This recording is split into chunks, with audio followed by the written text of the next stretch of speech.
আসসালামু আলাইকুম রহমতুল্লাহি ওবারাকাতুহু। সুপ্রিয় দর্শক শ্রোতা, বাংলাদেশের মধ্যে একটা সুনাম অর্জন করেছে, মানুষের সুনাম কেড়েছিল এই তাবলিগ জামাত। কিন্তু তাবলিগ জামাত আজ ধ্বংসের পথে, তাবলিগ জামাত আজ বিলীনের পথে। দেখুন, তাবলিগ জামাতের কাকরাইল মসজিদে যে হারে মারামারি দুই পন্থী থেকে শুরু হয়ে গেল, এরপরে ইজতেমার মাঠ পর্যন্ত এটা পৌঁছে গেল। শেষমেশ ইজতেমার মাঠে যে মারামারি হওয়ার পর 3 জন নিহত, এরপরে 50 জনের উপর আহত। তারপর এখান থেকে ক্ষান্ত হয় নাই, জেলায় জেলায় এখন শুরু হচ্ছে মারামারি। বিভিন্ন জেলায় মসজিদের থাকাকে কেন্দ্র করে, আধিপত্যকে কেন্দ্র করে নিয়ে এই মারামারি শুরু। এর কারণ হলো দুই পন্থী হয়ে গেছে এরা, একটা সাতপন্থী আর একটা হচ্ছে জুবাইরপন্থী।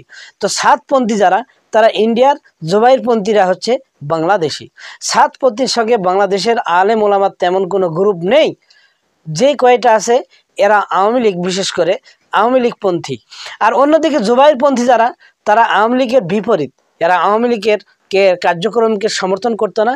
কওমি মাদ্রাসার হুজুররা এবং বিভিন্ন প্রকার কওমি আলেম ওলামারা এই তাবলিগের জুবাইরপন্থীর সঙ্গে রয়েছে। তাই এই মুহূর্তে আপনি অন্তত যদি এই তাবলিগকে সমর্থন করেন, তাহলে এই জুবাইরপন্থীদেরকে সমর্থন করবেন। তাই আপনাকে যদি তাবলিগকে সমর্থন করতে হয়, তাহলে এই জুবাইরপন্থীদেরকেই আপনারা সমর্থন করবেন। কেন? জুবাইরপন্থীদের মধ্যে রয়েছে আলেম ওলামা। আর অন্যদিকে ছাদপন্থী যারা রয়েছে, তাদের মধ্যে তেমন কোনো আলেম ওলামা নেই। মুরব্বী রয়েছে, মুরব্বীদের পরামর্শ অনুযায়ী তারা চলে। কিন্তু বাংলাদেশের যত আলেম ওলামা সবগুলো রয়েছে জুবাইরপন্থীদের মধ্যে। আর আলেম ওলামা বাদে রয়েছে সাতপন্থীদের মধ্যে। তারাও হয়তো দাবি করতে পারে সেখানে আলেম ওলামা। তো যেখানে আলেম ওলামা নেই, যেখানে কোরআনের কোনো কর্মসূচি নেই, সেখানে অবশ্যই গোলমাল রয়েছে। আজ কোরআনের কর্মসূচি যদি এই তাবলিগ জামাতের মধ্যে থাকতো, তাহলে অবশ্যই এখানে কোনো মারামারি দুই গ্রুপ হইতো না। এই দুই গ্রুপকে এখানে পরামর্শ দেয় এটাই, যে আপনারা কোনো ব্যক্তি কেন্দ্রিক গ্রুপ না হয়ে কোরআন হাদিস এবং আল্লাহ নবীর গ্রুপ হয়ে যান। দেখুন তো আল্লাহ নবীর কোনো গ্রুপ রয়েছে নাকি? যে আমরা আল্লাহ নবীর, তাদের মধ্যে যদি কোনো গ্রুপ না থাকে, তাহলে আপনাদের মধ্যে কেন এই গ্রুপটা থাকবে? আজ গ্রুপিং হয়ে মারামারি করলেন।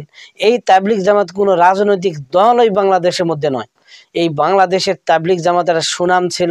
এই তাবলিগ জামাতকে ধ্বংস করিয়ে, এই তাবলিগ জামাতকে সংঘর্ষ লাগিয়ে দিয়ে বাংলাদেশের মান সম্মান, আলেম ওলামাদের সম্মানকে সর্বত্র ধূলিসাৎ করার পাঁইতারা চেষ্টা চলেছে ভারতের এজেন্টরা।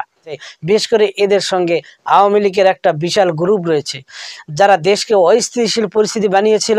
দেশের মধ্যে খুনি রাহাজানি, একমাত্র দেশের মধ্যে হাহাকার শুরু করে দিয়েছিল।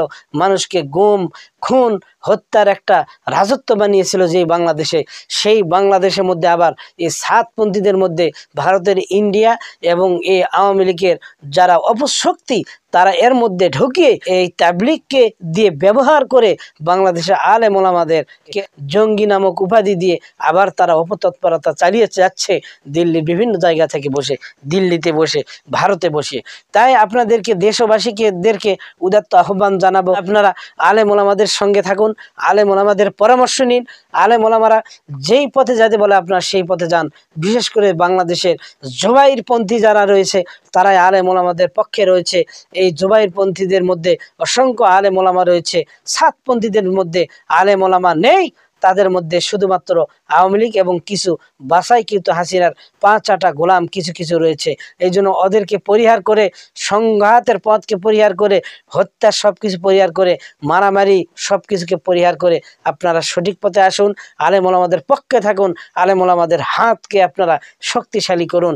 এবং এই দেশের প্রশাসন, সরকার যারা আছে, তারা অবশ্যই শক্ত হাতে এই বাহিনীকে, এই শক্ত হাতে এই দুই গ্রুপকে যে তাদেরকে এরকমভাবে নিয়ন্ত্রণ করেছেন, ভবিষ্যতে আর যেন এই ধরনের মারামারি না হয়, দুই গ্রুপের মধ্যে আমরা না দেখি। এই জন্য প্রশাসন এবং সরকার সর্বত্রই অপতৎপরতা, এদের অপতৎপরতাকে রুখিয়ে দিবেন।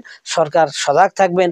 এর পরবর্তী যে সরকারই আসুক, যাতে করে সাদ এবং জুবাইরপন্থী তারা উভয়ে মারামারি না করতে পারে। এদের বিষয়ে অবশ্যই প্রশাসন সহ সকলকে সতর্ক থাকতে হবে। বিশেষ করে বাংলাদেশের মানুষকেও সতর্ক থাকতে হবে।